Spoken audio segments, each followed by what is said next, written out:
Hello, my name is Tanya Marie, and I am a life mastery consultant certified through the Brave Thinking Institute to teach several programs, one of which is Working with the Laws.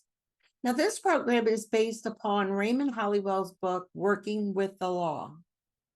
So, before we get started, please be sure to like this video and subscribe to follow me so that you will receive notifications on videos, all of which will help you move you closer to living a life that you love.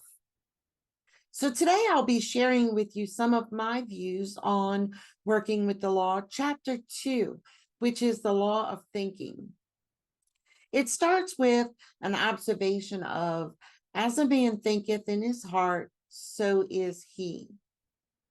This not only embraces the whole of man's being, but is so comprehensive as to reach out to every condition and circumstance of his life. A man is literally what he thinks, his character being the complete sum of all his thoughts. Now, at first, you may try to reject this statement, and that's usually what happens when new information is introduced. But with study, a better understanding will allow you to use your thinking powers to your advantage. You may feel stuck in your life and have tried to make changes, but feel as though you always end up somehow in the same place or predicament as before. You may even wonder why things are so very different for others. You know, that things just seem to come easy for some people. And you ask, why not you? Well, it's your thinking that is ultimately creating your results in every area of your life. And in this book, in this chapter, if studied and real thought is placed upon its contents, it will give you the key to unlock the door to whatever you desire. The progress in obtaining this key will be determined by your predominant mental state, for it will regulate the action and direction of your forces, your faculties, and powers. You must be willing to keep your mental attitude broad in mind, optimistic in tone, and true to life.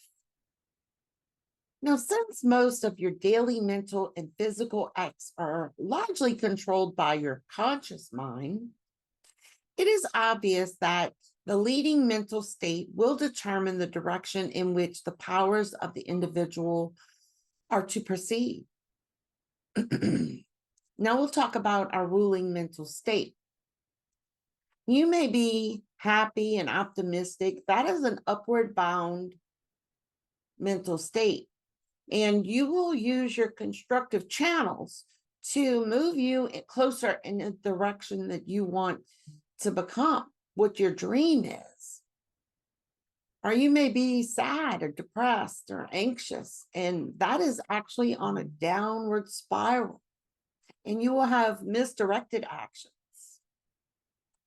Now, I personally experienced both of these mental states, and I am sure that you too have already noticed that there have been many times in your life that they have been switched.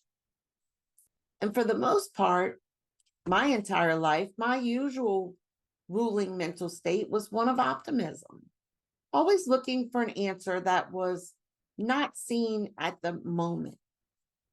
But there were times in my abstracting business when, due to lack of work or money coming in to cover expenses, my ruling mental thoughts were one of lack, maybe despair, stress, even anxiety.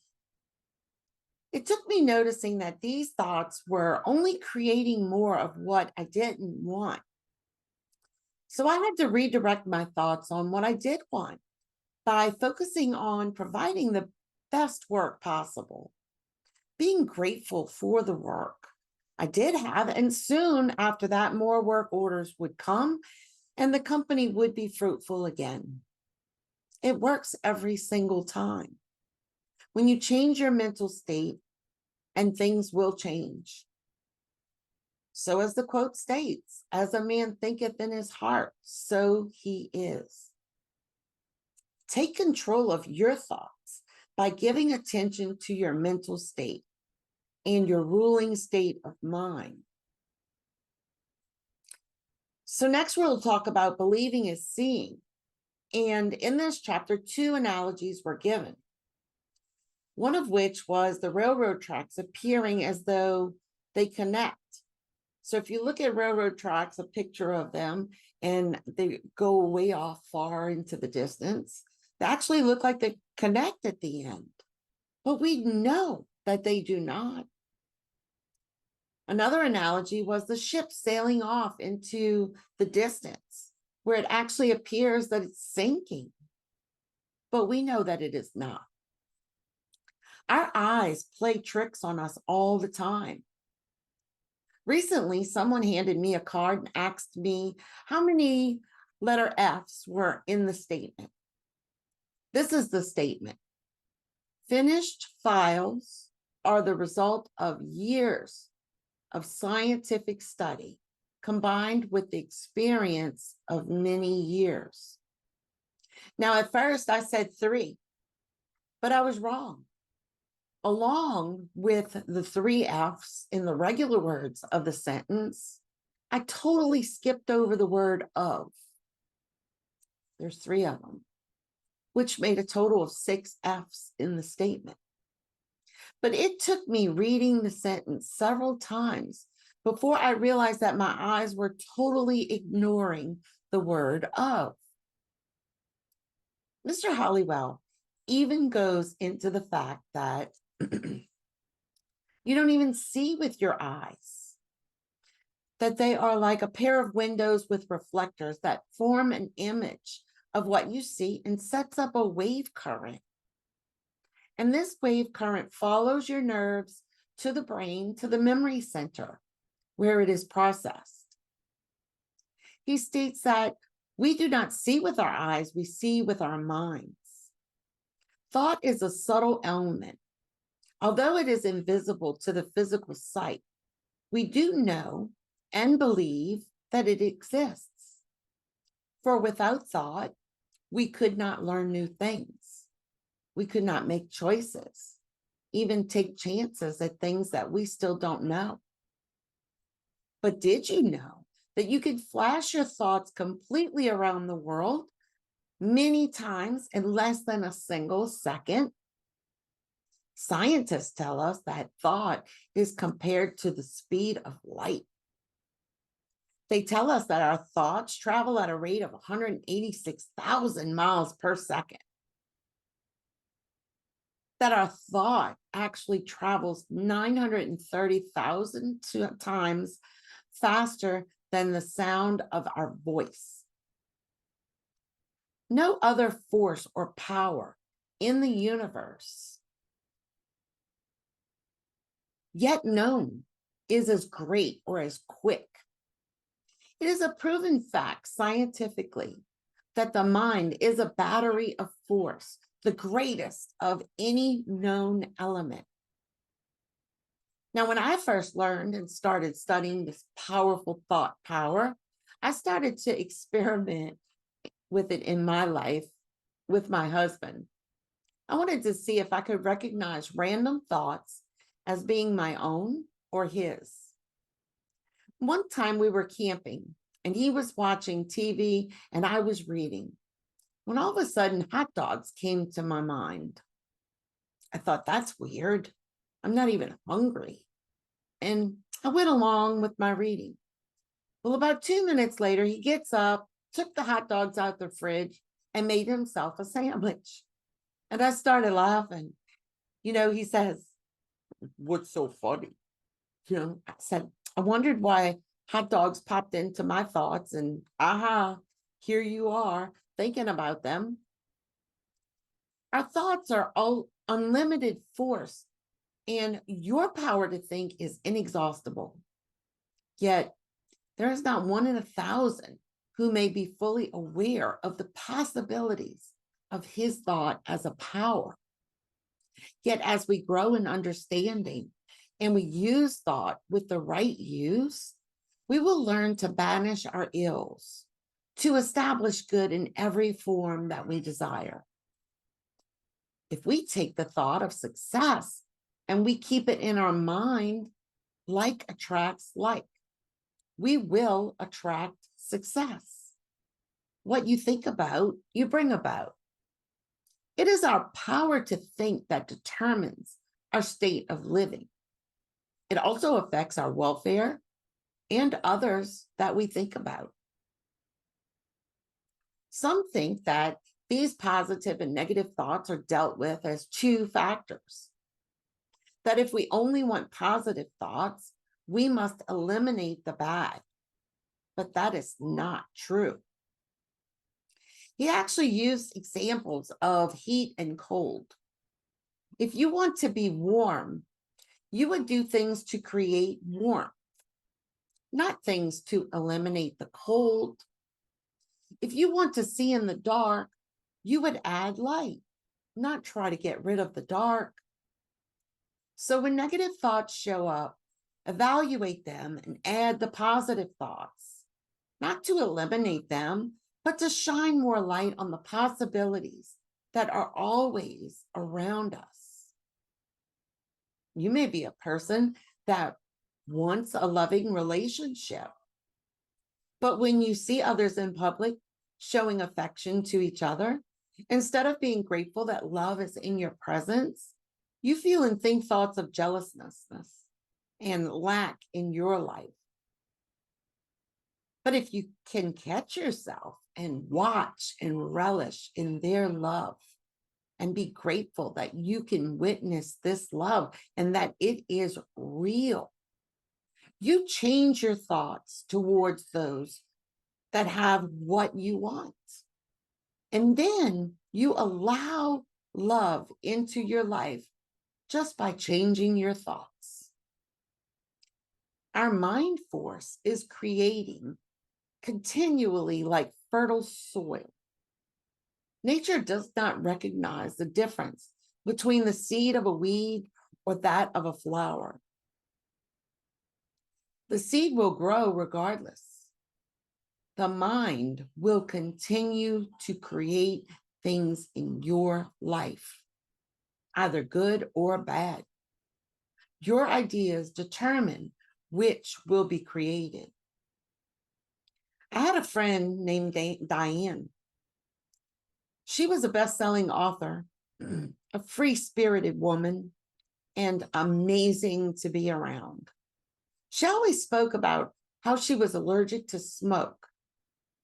If the restaurant was too smoky from the kitchen, she would leave. She would even change sides of the street if she saw someone smoking a cigarette nearby to get away. She said that she was allergic and somehow thought that she would get deathly ill or die from it. Well, I'm sad to say that my dear friend Diane died. And let me tell you how. She had a night off of any engagements. Her boyfriend had made plans with his daughter as well. So she really had the whole house to herself. She drew herself a bath, got herself a glass of wine, lit a candle in her bedroom, and got into the tub for a relaxing evening. Now, this really sounds like an amazing me space time, right? Yeah. But at some point during her bath, the wind blew in the window, and one of her scarves was knocked off the shelf right onto the burning candle. And before she knew it, smoke was flowing into her bathroom from under the door. Because of her thinking of being afraid of smoke, her end was due to smoke inhalation. Remember, your ideas determine which is to be created. Our fears can do so much to us that we should be most careful what we fear and worry about. We could take this time to talk about COVID-19 and the year 2020. All the news, wearing masks, stay home, stay 6 feet apart, don't hug your loved ones, don't get married, don't have parties. The media and the government put so many fearful thoughts into so many people. Someone once asked me, why did you and Troy not ever catch COVID? And my response was that we are happy people, and that's why. Now I find that's funny because I knew that we were not afraid of catching it. We didn't allow the direction of what we were watching and listening to affect our thoughts of good health and well-being. Whatever we think in our minds must grow. And as long as we allow things to seem real to us, we are putting our energy into it. We are nurturing it. We are feeding it. We are keeping it alive. We are putting our faith into that thing, whether we like it or not. And it must naturally grow. For the law of growth is ever working to produce whatever seed we plant. Man is constantly thinking, and he can change his thought, but he cannot stop thinking. Just like the law of gravity, we cannot see it, but we do believe it. What you throw up will come back down. So true is the law of thought. These laws are governed by the same exactness. Mind is the source and cause of conditions in our lives. Hence, it is here that we start to adjust and discipline our thoughts in order to stabilize our affairs. I then learned about nature again, how the cat is patient when stalking a mouse. This is his instinct of survival. Also, the lion does the same. Now, if he went all rogue and was running around roaring at every animal, they would just run away before he even got close, and he would never eat. We cannot just go outside and scream our intentions and expect what we want just to fall from the sky. We must stalk success, similar to the cat or the lion does their meals. When our ideas are organized, they are under control. All of our actions are the result of our thoughts. We attract only what we think or create. This is the law of thinking. Self-control consists of an organized thought direction. You start with a well-defined aim or objective. You think towards it continually. You plan your time and your work so that you fill your day full of constructive duties. And you take action to move you in the direction of where it is you want to go. So with a clear interpretation of the law of thinking, we will understand that we are what we are according to our state of thinking. And we attract only what we think or create. We build our future thought by thought. Now, if you would love to study with me and learn more about working with the law program I offer, just click on the link to book your complimentary solution analysis session today, and let's get started. And please don't forget to like this video and subscribe so that you can stay up to date on all these wonderful teachings. Thank you so much for your time.